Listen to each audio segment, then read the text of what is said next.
Hello guys, আমরা এখন আছি কালনা অম্বিকা কালনার লিচুতলাতে রথতলা রংপাড়া।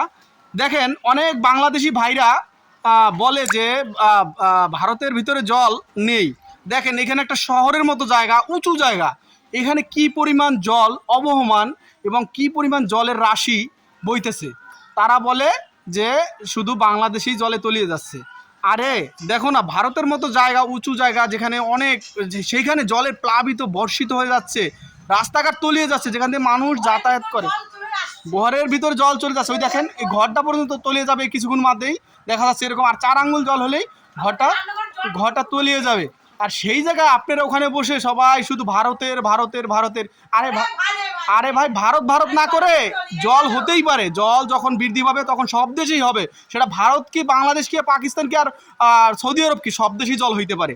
দেখেন সেটার প্রমাণ দেখেন সামনে একদম কত পরিমাণ জল হয়েছে। দেখেন কি পরিমাণ জল, প্রত্যেকটা ঘর বাড়ি তলিয়ে গেছে। আর আপনারা ওখানে বসে খালি শুধু বাংলাদেশে জল, বাংলাদেশে জল, বাংলাদেশ থেকে অমুক দেশ থেকে জল দেয়, তমুক দেশ থেকে জল দেয়। আরে জল কেউ দেয় না। জল হয়, জল হইলে পরে সব দেশেই হয়, শুধু এক দেশে হয় না। আপনারা শুধু একটা কথাই শিখছেন যে অমুক দেশের দোষ, তমুক দেশের দোষ। এগুলো বাদ দেন।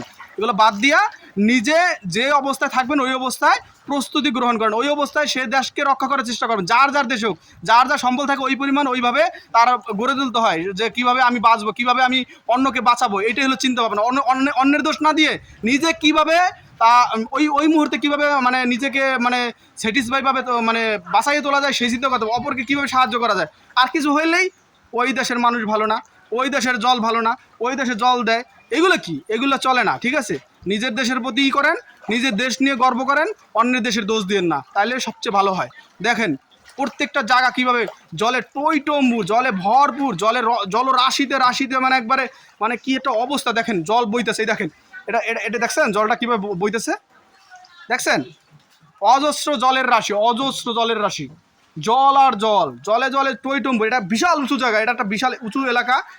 এই উঁচু এলাকায় যদি এই পরিমাণ জল হয়, আপনারা শুধু সেইটা ভাবেন, শুধু একদিকের কথা বলেন না, একতরফা কথা বলেন না, তাহলে সেটা আবার ভালো না। ঠিক আছে, দেখেন বাড়ির ভিতর জল একদম, ওই যে ওই দেখেন, দেখেন দেখতে পাচ্ছেন সম্পূর্ণ জলের রাশি। দেখেন দেখেন জলে জলে একদম টইটম্বুর,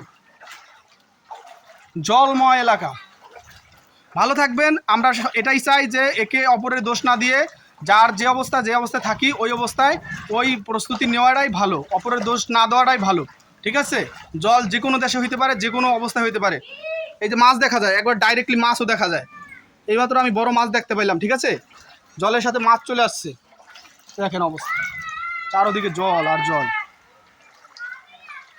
অজস্র জল। সবাই ভালো থাকবেন। ওকে, নমস্কার, হরে কৃষ্ণ।